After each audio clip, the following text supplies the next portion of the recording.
Hello,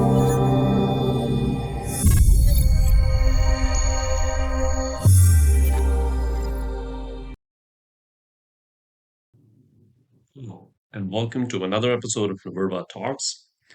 Today, we will be talking about Lean Six Sigma methodology, and the professional who has joined us for this discussion today is Holly Blair. Holly is a senior process improvement consultant and specializes in Lean Six Sigma methodology.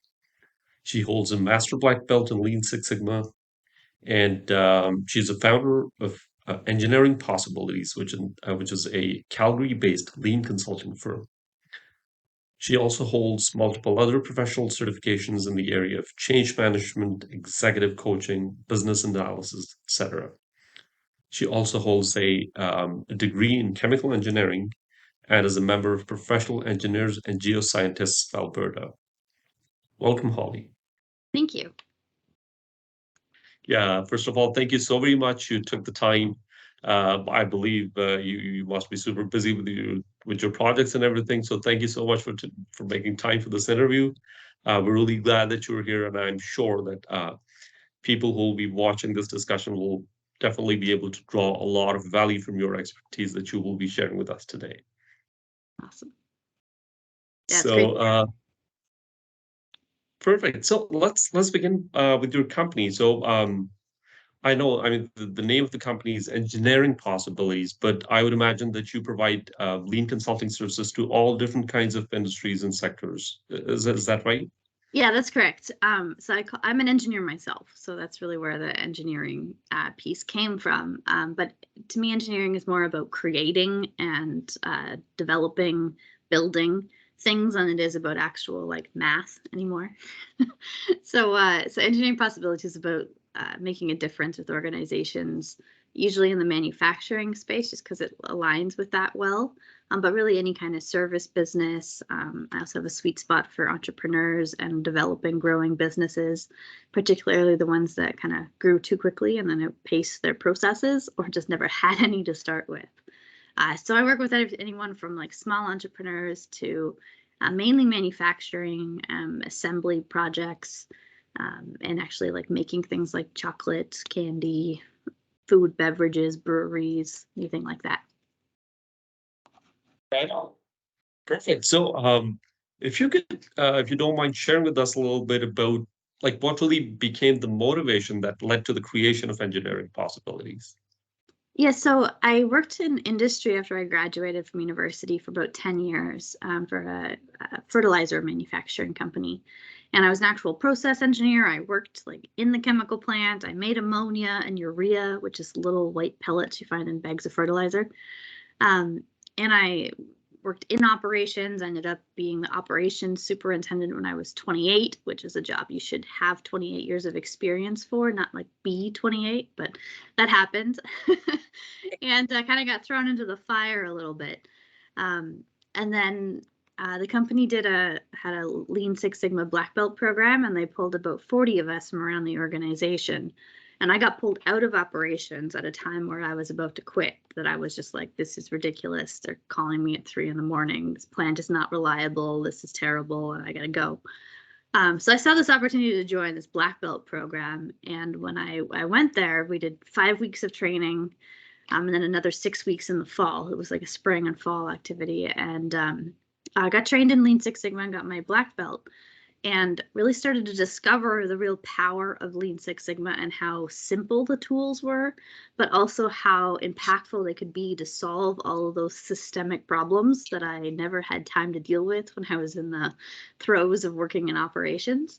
And I saw something else possible. Like I saw something like beyond surviving working in a corporation or in a chemical plant in particular, because that's where I was. But just a new space to make a difference for people and actually develop and create processes that really work, saving money in the process, and more importantly, like making a difference and empowering employees. So I left Agrium in 2016, and then I started on a journey to create my company. Built it on the side for a while because you still need to be able to pay the mortgage. So I had a couple of contract positions and development positions with Alberta Health Services and Husky Energy, and then I went full time with it about a year and a half ago in June 2021. And so now I work with companies to make a difference. I do a lot of lean training and leading projects that ultimately save a lot of money and make a difference. Oh, absolutely. I totally understand the passion. Yeah, I'm a Six Sigma professional myself, so I totally resonate with what you're saying there. And in terms of the impact of this methodology, so would it be correct to say that when it comes to Lean Six Sigma, you accidentally got thrown into this certification program, and eventually you started liking it and built off of Well, that? it became something I didn't really like set out to go into it, but it was an option, it was Yeah. available, and I was like, okay, great, I'll apply for that. And then it turned out to be something I really loved. Wonderful. Yeah, that's awesome. There's nothing like it. I mean, sometimes it just comes as a discovery along the way that you accidentally stumble upon something that kind of makes you realize, oh, this is something that I want to be. This is something that really resonates with my strengths and all that. So yeah, that's an awesome story. Um, so talking about your consulting experiences with different businesses and different firms. I would imagine that some businesses, some organizations are probably well aware of what Lean Six Sigma methodology can do for them, while the others would probably be not so sure or wouldn't know anything at all about it. So, do you come across such organizations which kind of are either reluctant or are unaware of what benefits this methodology can bring for them? I do. Yes. So Lean Six Sigma in itself, it just sounds complicated. If Mhm. you just throw that term out there, people think like, oh my God, you must be really smart. But the thing about it, like the Six Sigma part, yeah, it gets into statistical analysis and things get really nerdy really quickly. But the majority of the lean tools, which my practice definitely leans towards the lean side, just because it just makes so much more difference for people, and it's more tangible, and easier to do with people versus Six Sigma, which is usually if that ever comes up in a project, I like take the statistical analysis, go away and do it, and bring back a report, and then we take whatever action. But the lean side, it really involves a lot of people. But the thing about it, people think it's so complicated. So first off, I come at it from, no, this is actually quite simple. It just sounds complicated. So I have this conversation to actually create, like, this is not as complicated as it sounds. You can use lean from anything from sorting out efficiencies in a multi-billion-dollar corporation to getting the kids ready to go out the door to school in the morning on time. So you can actually lean out anything, and it's just what you're going to apply it to. And so I'll actually work with people to do kind of a lean assessment of like a snapshot of where you're currently at, what's working, what's not working, and then lay out a foundation for, okay, here's the gaps, here's the big problem areas, and these are some actions you can take, along with some training to actually have businesses function well, save that money, make that difference for their people, but also leave them with the skills and the know-how that they don't have to always have an external consultant come in and solve all their problems and get a big paycheck. Not that I don't like big paychecks, but it's it's more about making a difference with the people and leaving an organization equipped to do what they need. And then it's more like a retainer basis or a coaching program to actually develop them over time to help them implement the solutions. Wonderful. So, I mean, I found yet another thing that kind of makes both Naburva and engineering possibilities resonate with each other in so many ways. I mean, we also believe in enablement rather than a constant interdependency on someone external Yeah. to the organization. So, yeah, that's awesome. Yeah. So, if I understood correctly, when it comes to building that awareness and like closing that gap between what they already know and what they should know about this methodology, is the idea to make it more simplified for them as an approach so that they're able to comprehend it better, understand it better, and probably it makes the change process somewhat easier as well. Is that correct? Well, kind of like um so like drill down into what actually matters in their business. So it's like, hey, you provide this service or you make this product. Somebody wants it, they call you, they say, hey, I want one of those. You build it, and then you give it to them. What can go wrong in there? It sounds so simple, right? And then we'll actually build it out. Okay, so now we got to like order the parts and or get the order from the customer first, and then order what we need to make it, make the thing, and then give it to them, and give it to them on time at the quality level they wanted. So then that's like the next level, and we get more and more detailed to whatever level is needed in the organization, because at some point it's diminishing returns. So you kind of match up the level of simplicity with where they're at, so that they have something that is simple, but it also is impactful. So it's not just like dumbing it down or anything, but actually like meeting them where they're at in a way that's understandable. So I also do a lot of content marketing and education pieces. So I make a lot of like infographics to quickly and efficiently explain different lean tools like SMED or Kanban, and I throw them out on LinkedIn all the time. So that also helps to like bring people into the conversation and be like, oh, that's what that tool is. Okay, cool. And maybe that girl taught me how to do it. Maybe I'll talk to her and see if there's something she can do for our business. So it's about making a difference and contributing and educating people too, because I promise it's not as complicated as it sounds, as you know.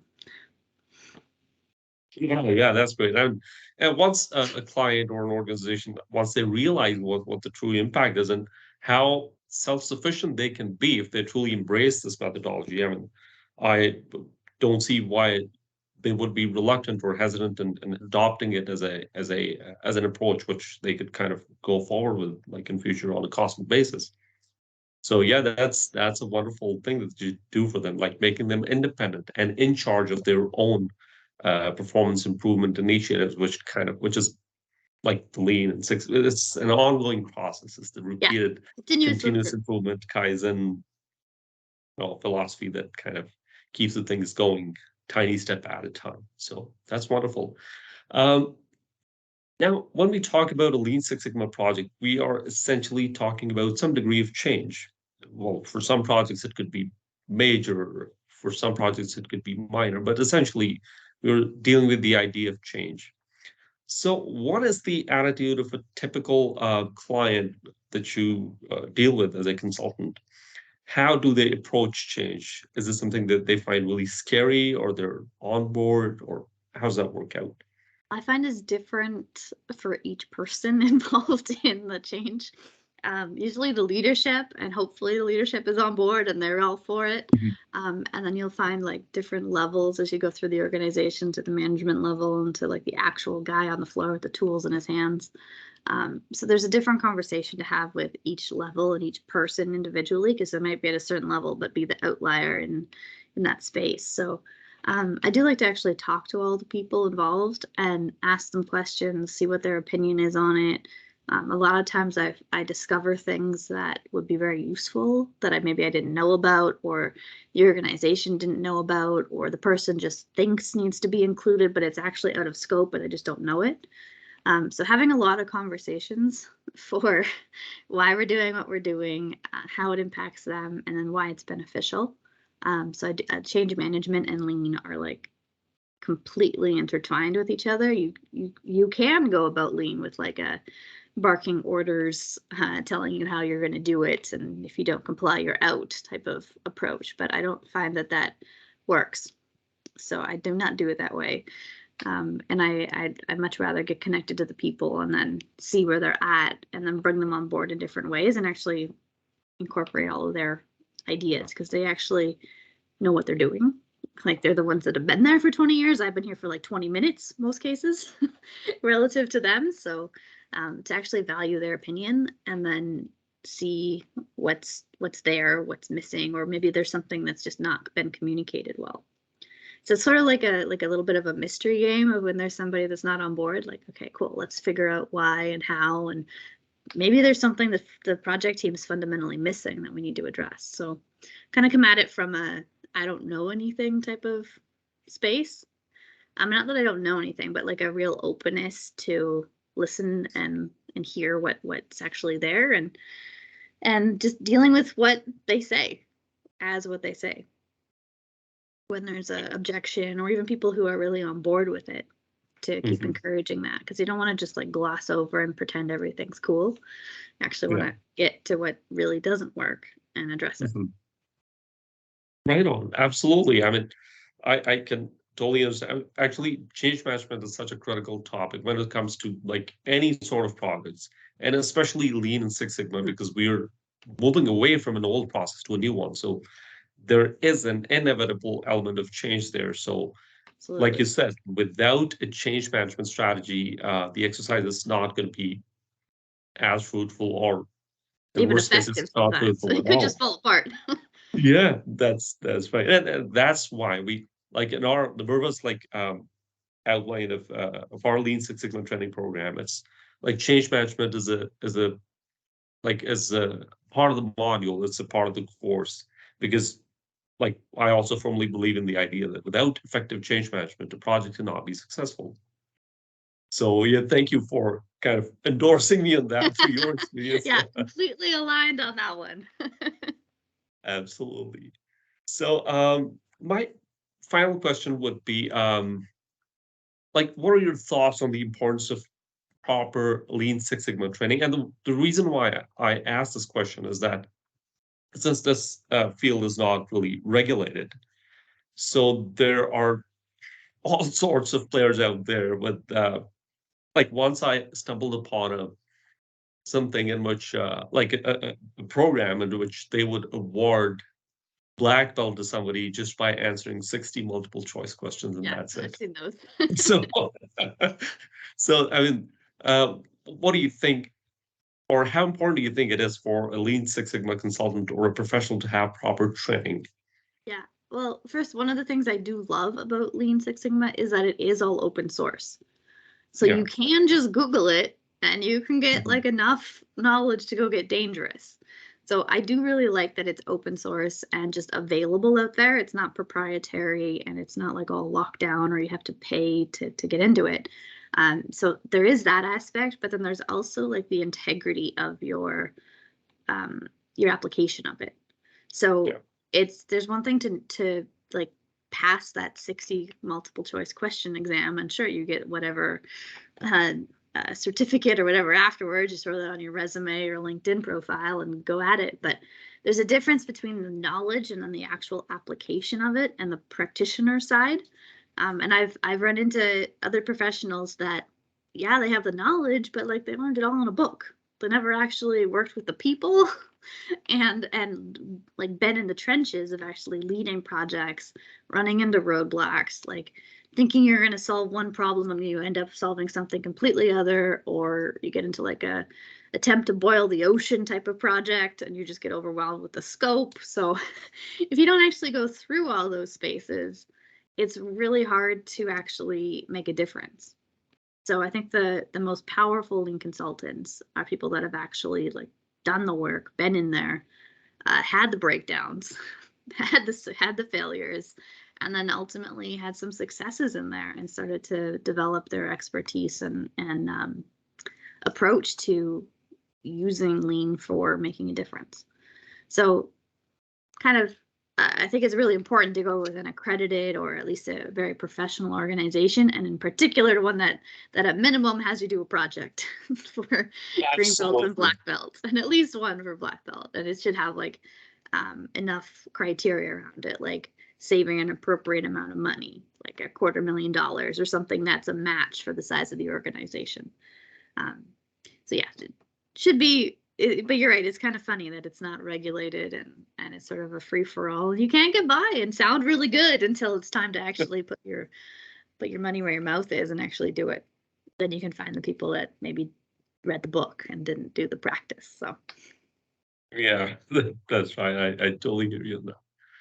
All right. So I think that was it from my side that I had on top of my head, or I had kind of charted out for this discussion for today. I want to be respectful of your time as well.